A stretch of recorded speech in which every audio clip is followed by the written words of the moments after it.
O guarda-chuva de RPGs é gigantesco. Nessa infindável busca para tentar replicar o RPG de mesa nos meios eletrônicos, foram surgindo diversas licenças poéticas de outros gêneros que absorveram elementos de RPG para chamar de seu. E desse remeleixo todo nasceu diversos rótulos para categorizar RPGs que apresentavam certas características distintas. Essa rotulagem ficou conhecida como subgêneros do RPG. O meu nome é RyoACat e nesse vídeo do Choco Bros eu vou explorar com vocês, pessoas maravilhosas, quais são esses subgêneros emblemáticos que permeiam o mundo dos jogos no qual encenamos um papel. Antes de mais nada, um pequeno disclaimer. Essas inúmeras rotulações não refletem uma realidade opinativa tanto minha como dos outros membros do Choco Bros. Afinal, muitas delas são bem bestas, por assim dizer. Porém, com o surgimento de novos estilos de RPGs, a presença da internet e discussões acaloradas em fóruns, esses subgêneros se propagaram e hoje são utilizados para resumir todo um jogo e suas mecânicas mais marcantes. Mesmo assim, há inúmeros elementos nesses subgêneros que se contradizem entre si. Mas para facilitar o vídeo e a explanação ficar um pouco mais clara com esses jogos, eu vou deliberadamente ignorar a maior parte desses furos de gênero. Eu não sou um jogador assíduo de RPG de mesa, mas todos nós sabemos que já houveram inúmeras tentativas de replicar todas as nuances e aleatoriedades desses jogos para os meios eletrônicos. A princípio, as pessoas chamavam o gênero apenas de RPG eletrônico para diferenciar da sua contraparte mecânica. Porém, com o surgimento de diversos novos subgêneros, ou melhor, depois de outros gêneros adotarem esses elementos de RPG, o RPG eletrônico mais similar ao RPG de mesa foi cunhado de CRPG ou Computer RPG. Apesar de ele ser um subgênero com um rótulo meio bobão, afinal, esses jogos não são exclusivos de computador, o CRPG engloba algumas características que permitem aos fãs facilmente identificarem quais são elas. Hoje em dia, aliás, muitos também consideram que o CRPG mudou para o WRPG, o Western RPG, os RPGs ocidentais, uma nomenclatura que deve cair em desuso eventualmente. Mas em prol da praticidade eu vou aqui elencar quais são as características e exemplos do que são CRPGs/WRPGs. Jogos assim são mais fiéis ao RPG de tabuleiro. Os CRPGs possuem uma direção artística mais próxima à realidade, muitas vezes se baseando no nosso mundo historicamente e culturalmente. Esse subgênero geralmente permite uma robusta criação de personagem, que vai ser provavelmente um protagonista silencioso. Então a gente vai poder escolher alguma classe, alguma raça, origem, às vezes até escrever biografia do personagem, habilidades iniciais e muitas outras variações. Teremos também múltiplos desfechos de quests a partir das nossas escolhas, uma árvore de habilidade que promete uma repetibilidade extensa e uma exploração bem recompensadora. Alguns exemplos de jogo assim podemos ver em Skyrim, Baldur's Gate, Pillars of Eternity e Dragon Age. Outro subgênero dos RPGs é o chamado de Dungeon Crawler RPG, ou DRPG, um estilo onde o jogador anda em primeira pessoa por masmorras, dungeons ou labirintos, normalmente em um ambiente em grades.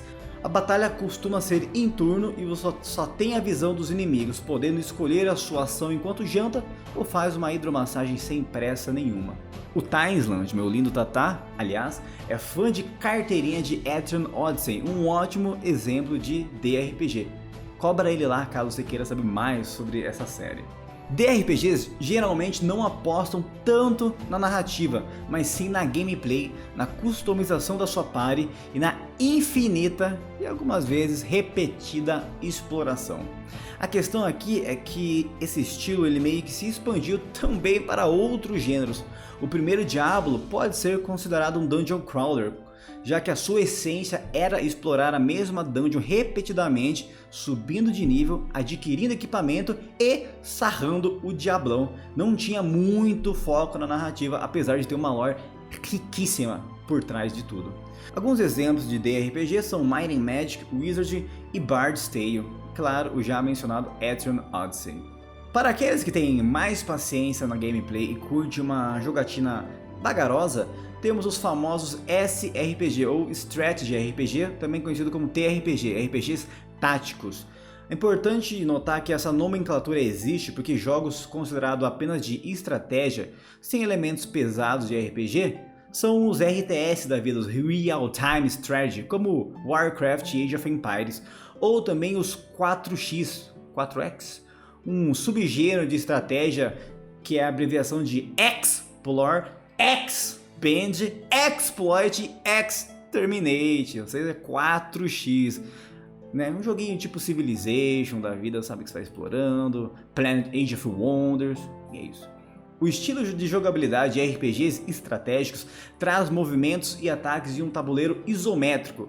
Há raras exceções como Geofield Chronicles e o Final Fantasy XII Revenant Wings, mas as batalhas costumam ser por turnos. Como RPG estratégicos geralmente são separados por fase, a transição entre gameplay e cutscene é bem evidente, fornecendo uma narrativa um pouco mais engessada, mas focada na trama e em diversos pontos de vista. A gente não precisa transitar de um cenário para o outro ou explorar um mundo, se bem que alguns jogos atuais têm isso.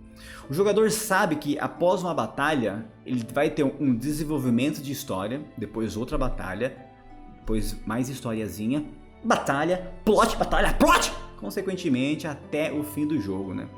A party em SRPG costuma ser composta por membros com uma evidente força e fraqueza. Em Fire Emblem, por exemplo, nós temos o Triangle System, que é semelhante ao funcionamento de Jokenpo.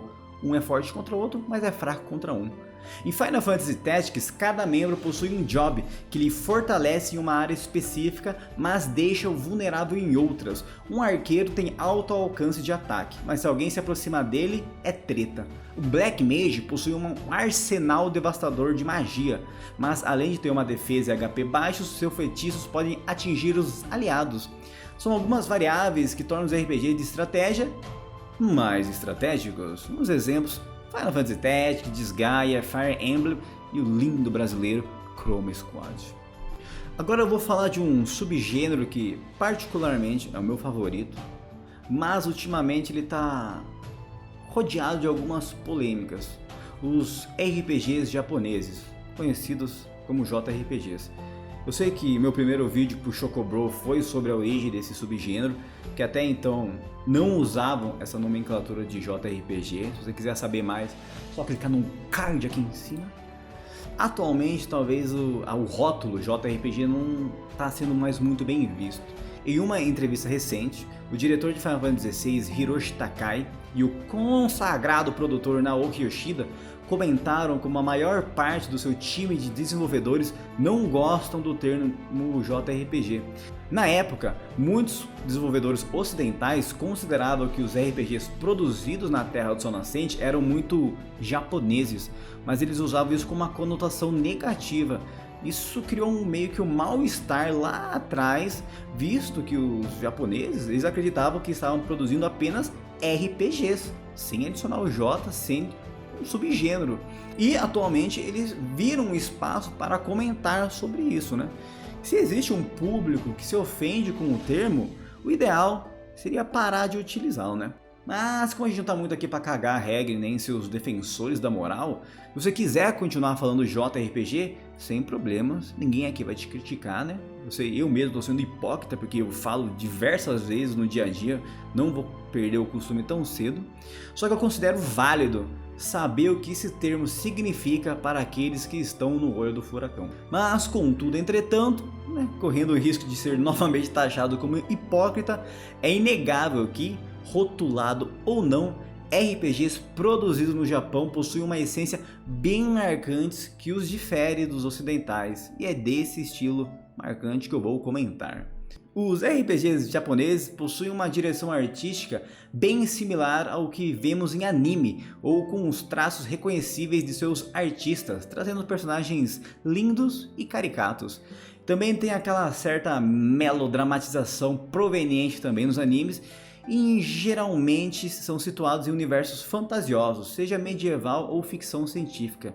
Tem casos raros como Yakuza Like a Dragon, os Shin Megamis, São os spin-offs que têm uma temática mais contemporânea. RPG japonês geralmente possui um protagonista fixo, sem muito espaço para decisões na narrativa, mas com um tremendo desenvolvimento de personagem durante a trama, tanto dos personagens principais como dos secundários. Cada sistema de batalha é diferente um do outro, apresentando inovações na customização a cada novo jogo.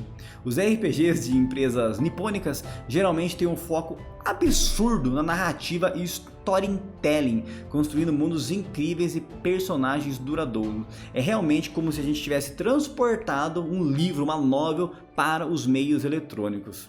Diz aí você que é fã desses RPGs, não existem os personagens que são tão marcantes, que são facilmente reconhecíveis fora dos seus jogos? Isso não costuma acontecer com RPGs ocidentais, porque os personagens são criados por nós. E nós somos horríveis, não brincadeira.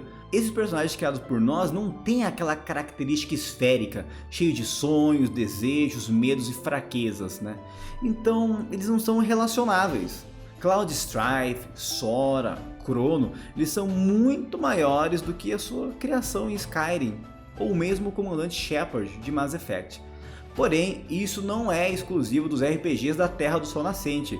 Ora, nós temos o Geraldão de Witcher, um RPG considerado ocidental, ou um CRPG, dadas as suas características, mas com um protagonista fixo, carismático, forte, sensual, bonito. Eu tô falando do Henry Cavill, né? Não do Geraldo mais. Quando as características do que muitos consideram RPG ocidental, RPG produzido no Japão, RPG estratégico, RPG Dungeon Crawler, eles começam a se encavalar um no outro, a gente vê que esses rótulos são meio bobão, né? Eles ajudam realmente quando você quer fazer uma compra um pouco mais qualificada, pensando, hoje eu estou a fim de jogar um RPG estratégico, pum, você filtra e ele mostra os RPGs que tem aquelas características estratégicas, mas ainda assim é tudo muito confuso e sinceramente é um pouco descartável. Eu acredito que no futuro vai ser tudo RPG e vão ser apenas categorizados pela sua gameplay, tanto que eu ia colocar o Action RPG como um subgênero, mas eu vejo que ele já não é um subgênero, ele é só um estilo de gameplay. Porque existem RPGs ocidentais em formato de ação, RPGs nipônicos em formato de ação, RPGs coreanos, RPG chinês, RPG... Tudo é RPG, só que ele pode ser de ação, ele pode ser de turno, ele pode ser de estratégia, ele pode ser de exploração de masmorras em primeira pessoa, ele pode ser de tiro, como um Destiny, um Borderlands, enfim, é tudo RPG. Beleza? Por que a gente apenas não podemos apreciar os RPGs do jeito que eles são, ao invés de tentar segregar esse estilo tão maravilhoso e divertido? Meu nome é RyoACat, espero que vocês tenham gostado desse vídeo aqui no Choco Bros. Não esquece de comentar, compartilhar, ativar o sininho e se inscrever caso queira ver mais conteúdos maravilhosos de RPG. Um beijo do dragão e até a próxima!